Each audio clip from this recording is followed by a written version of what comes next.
창세기 3장 1에서 6절 말씀입니다. 3장. 그런데 뱀은 여호와 하나님이 지으신 들짐승 중에 가장 강교하니라. 뱀이 여자에게 물어 이르되 하나님이 참으로 너희에게 동산 모든 나무의 열매를 먹지 말라 하시더냐. 여자가 뱀에게 말하되 동산나무의 열매를 우리가 먹을 수 있으나 동산 중앙에 있는 나무의 열매는 하나님의 말씀에 너희는 먹지도 말고 만지지도 말라. 너희가 죽을까 하노라 하셨느니라. 뱀이 여자에게 이르되 너희가 결코 죽지 아니하리라. 너희가 그것을 먹는 날에는 너희 눈이 밝아져 하나님과 같이 되어 선악을 알 줄 하나님이 아심이니라. 여자가 그 나무를 본즉 먹음직도 하고 보암직도 하고 지혜롭게 할 만큼 탐스럽기도 한 나무인지라. 여자가 그 열매를 따먹고 자기와 함께 있는 남편에게도 주매 그도 먹은지라. 사랑하는 형제 여러분, 1월 8일 금요일 새벽 묵상에 오신 것을 환영합니다. 하나님께서 천지를 창조하시고 에덴 동산을 따로 창설하시고 아담과 하와를 거기 살게 하셨습니다. 에덴 동산이 얼마나 풍요로운 곳인지는 2장에 나왔듯이 지구를 적시는 큰 강들이 에덴에서 흘러나왔다는 설명에서 짐작할 수 있습니다. 그런데 에덴에 뱀이 있었습니다. 이 뱀의 정체를 요한계시록 12장 9절에서 말해줍니다. 큰 용이 내쫓기니 옛뱀 곧 마귀라고도 하고 사탄이라고도 하며 온 천하를 꿰는 자라. 그가 땅으로 내쫓기니 그의 사자들도 그와 함께 내쫓기니라. 옛뱀 곧 마귀라고 하죠. 그 뱀의 정체는 마귀, 즉 사탄입니다. 에덴에서 첫사람들을 속이기 위해 뱀을 통하여 접근한 것입니다. 사탄이란 대적자라는 뜻인데요. 하나님을 대적한 자라는 의미입니다. 사탄은 온 천하를 꿰는 자입니다. 유혹과 속임수가 마귀의 수단입니다. 마귀에게는 그의 사자들도 있습니다. 즉 마귀의 졸개인 귀신들이죠. 그러고 보니 창세기의 천지 창조 과정에서는 없었던 마귀가 갑작스럽게 등장한 것이 매우 놀랍습니다.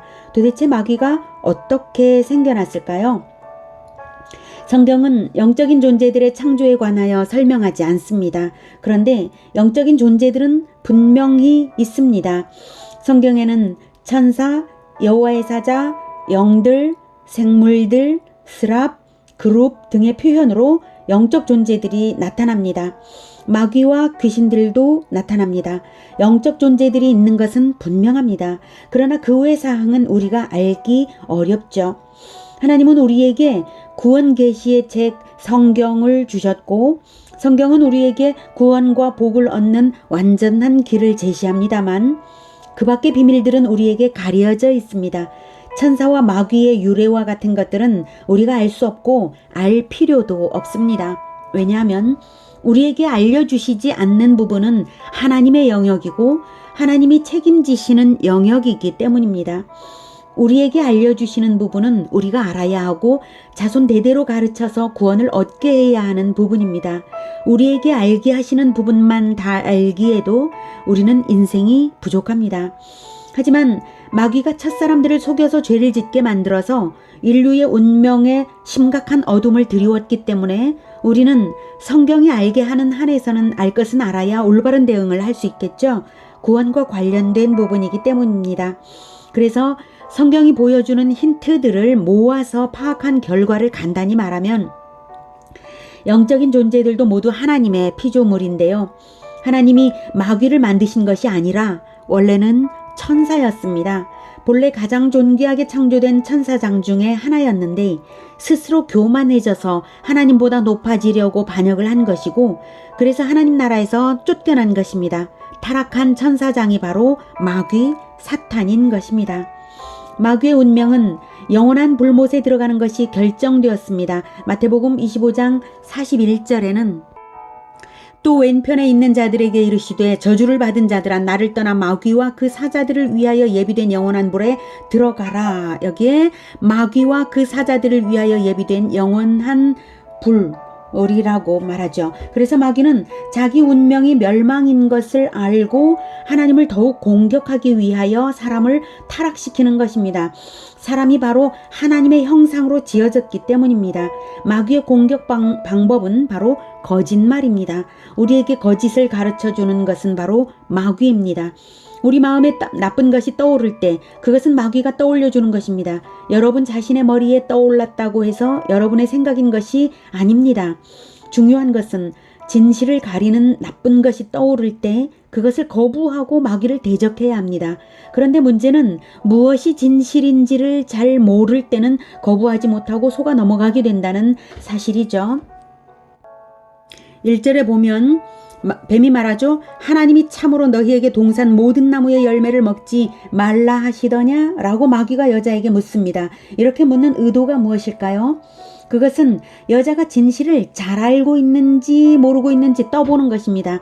하나님과 아담 사이에 맺은 선악과 언약, 그것을 여자가 잘 알고 있는가 테스트하는 것입니다. 언약은 하나님과 아담 사이에 1대1로 맺어졌고 언약이 맺어진 이후에 하와가 출생했기 때문이죠. 그래서 하와에게 접근한 것입니다. 잘 모르고 있으면 그 틈을 타서 거짓말을 하려는 수작입니다. 선악과 언약은 창세기 2장 17절 선악을 알게 하는 나무의 열매는 먹지 마라. 내가 먹는 날에는 반드시 죽으리라 하시니라. 이것입니다. 이 언약은 하나님과 아담 사이에 맺어진 언약입니다. 여자가 태어나기 전에 맺어졌지만 여자는 그 당시에 아담 안에 있었으므로 아담은 여자를 포함하는 모든 인류의 대표로서 하나님과 언약을 맺은 것입니다. 그러니 이 언약은 여자와도 맺은 하나님의 언약입니다. 아담은 대표이고 또 여자의 남편이므로 이 언약을 여자에게 알려줬을 것입니다. 그래서 여자도 들었습니다. 하지만 마귀는 간교하여서 틈을 찾아냅니다. 하나님의 말씀을 잘 모르는 틈새만 찾아내면 속일 수 있으리라고 생각해서 일부러 언약의 직접 체결자인 남자에게 묻지 않고 여자에게 물은 것이죠. 여자가 하나님의 언약의 말씀을 잘 알고 있었을까요? 2, 3절을 보면 여자는 잘 모르고 있었습니다. 여자가 뱀에게 말하되 동산 나무의 열매를 우리가 먹을 수 있으나 동산 중앙에 있는 나무의 열매는 하나님의 말씀에 너희는 먹지도 말고 만지지도 말라. 너희가 죽을까 하노라 하셨느니라 라고 여자가 말했죠. 하나님은 먹지 말라고만 하셨지 만지지도 말라고 하신 적이 없으시죠. 그리고 먹는 날에는 반드시 죽으리라고 하셨지 죽을 수도 있어 이렇게 애매하게 말씀하신 것이 아닙니다. 여자가 언약을 잘 모르고 있는 것이 나타나자 마귀는 기회를 놓치지 않고 거짓말을 합니다. 4, 5절 뱀이 여자에게 이르되 너희가 결코 죽지 아니하리라. 너희가 그것을 먹는 날에는 너희 눈이 밝아져 하나님과 같이 되어 선악을 알 줄 하나님이 아심이니라. 마귀의 말은 완전히 거짓말입니다. 마귀에게 속아 범죄를 저지른 결과 생명이었던 인류는 영이 하나님으로부터 끊겨서 즉시 죽고 말았습니다. 하나님 말씀대로요. 그리고 육신도 즉사는 아니지만 반드시 죽게 되었습니다. 눈이 밝아지지도 않았습니다. 눈이 밝아졌다면 하나님을 더욱 볼 수 있어야 하는데 그렇지 못하고 오히려 수치심과 같은 엉뚱한 방향으로만 눈이 열렸을 뿐이죠. 그것은 눈이 어두워진 것입니다. 하나님과 같이 된다니 천부당만부당한 말입니다. 선악을 알게 된다는 것도 거짓말입니다. 선악에 대한 분별력을 오히려 잃었습니다. 마귀는 완전히 거짓말을 했습니다. 그런데 여자가 그 말에 속아 넘어갔습니다. 왜 속았나요? 그 이유는 첫째, 언약을 잘 몰랐기 때문이고 둘째, 하나님에 대한 신뢰가 적었기 때문이고 셋째, 육신의 눈으로 보는 것에 스스로 이끌렸기 때문입니다. 첫째 원인이 무엇보다도 중요하죠. 여자는 언약을 잘 몰랐기 때문에 속아 넘어간 것입니다. 언약을 잘 알았다면 하나님에 대한 신뢰가 높아질 수 있었을 것입니다. 언약을 잘 알았다면 육신의 눈에 보이는 것에 이끌려도 마음을 다스릴 근거를 잘 붙잡을 수 있었을 것입니다. 여자가 언약을 왜 잘 몰랐을까요? 남자가 정확히 알려주지 않았거나 정확히 알려줬어도 여자가 잘 듣지 않았거나 둘 중 하나일 것입니다. 분명한 것은 결과적으로 남자와 여자 둘 다 언약을 믿지 않고 오히려 마귀의 말을 믿은 것입니다. 그래서 결국 마귀의 거짓말에 속아서 인류의 운명은 멸망으로 떨어지게 된 것입니다. 하나님은 멸망으로 떨어진 우리를 불쌍히 여기셔서 새로운 언약을 주셔서 구원하고 계십니다. 여러분은 하나님의 언약을 잘 알고 계십니까? 언약을 잘 믿고 계십니까? 하나님의 언약이 무엇입니까? 성경에는 하나님의 언약이 여러 차례 나옵니다. 그 언약을 잘 알고 기억하며 확고하게 믿는 것이 우리의 힘이고 구원입니다. 그 언약들 중 4개의 성구를 확인하겠습니다. 마태복음 26장 28절 이것은 죄사함을 얻게 하려고 많은 사람을 위하여 흘리는 바 나의 피 곧 언약의 피니라. 예수님께서 십자가 지시기 전날 밤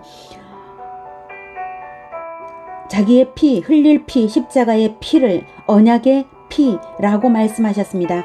다음 요한복음 13장 34절에 새 계명을 너희에게 주노니 서로 사랑하라. 내가 너희를 사랑한 것 같이 너희도 서로 사랑하라. 예수님께서 이것도 바로 그 전날 주신 말씀이죠. 십자가 지시기 전날 밤 내가 너희를 사랑한 것 같이 내가 십자가를 져서 너희 죄를 대속하는 고난을 받아들이는 것처럼 너희도 나를 따라 서로 사랑하라. 이것이 새 계명이다라고 하는 것입니다. 계명과 언약은 세트입니다. 계명이 주어졌다는 것은 언약 백성이라는 뜻이죠. 이 계명을 주시면서 요한복음 15장 10절의 말씀도 주십니다.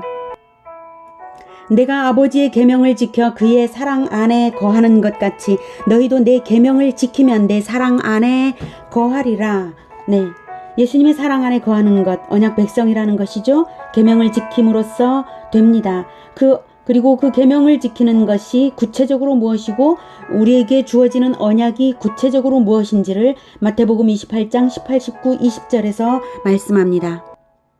예수께서 나와 말씀하여 이르시되 하늘과 땅의 모든 권세를 내게 주셨으니 그러므로 너희는 가서 모든 민족을 제자로 삼아 아버지와 아들과 성령의 이름으로 세례를 베풀고 내가 너희에게 분부한 모든 것을 가르쳐 지키게 하라. 볼지어다 내가 세상 끝날까지 너희와 항상 함께 있으리라 하시니라.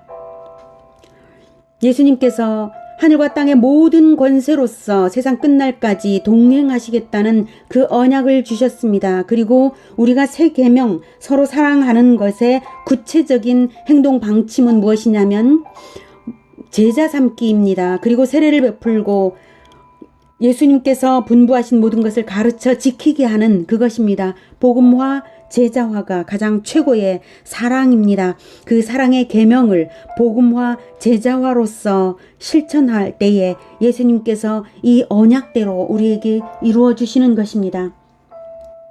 하나님의 아들의 언약의 피를 통하여 죄사함을 받은 우리는 하나님의 아들의 계명을 실천함으로써 하나님의 사랑받는 백성이 되었습니다. 언약의 말씀을 잊지 말고 잘 기억하십시오. 마귀가 혹시 구원받은 것을 의심하는 마음을 줍니까? 언약의 말씀을 굳게 붙잡으십시오. 그것만이 승리의 절대 비결입니다. 이 언약의 말씀을 주장하면서 마귀를 대적하여 승리하시기를 기원합니다. 기도하겠습니다. 은혜로운 아버지 하나님 감사합니다. 우리가 하나님의 언약의 말씀을 잘 알지 못하여서 마귀가 유혹하는 대로 세상 것에 이끌려서 눈에 보이는 대로 잘못을 저지르기도 했습니다. 우리를 용서해 주시옵소서. 그러나 하나님, 예수 그리스도의 언약의 피를 통하여 우리에게 분명하게 계명을 주시고 또한 분명한 언약으로 우리 마음에 심어주셔서 정말 감사합니다. 우리가 새 언약의 피를 믿고 새 계명, 예수님의 그 사랑처럼 우리도 서로 사랑하는 것, 그 사랑을 지키겠습니다.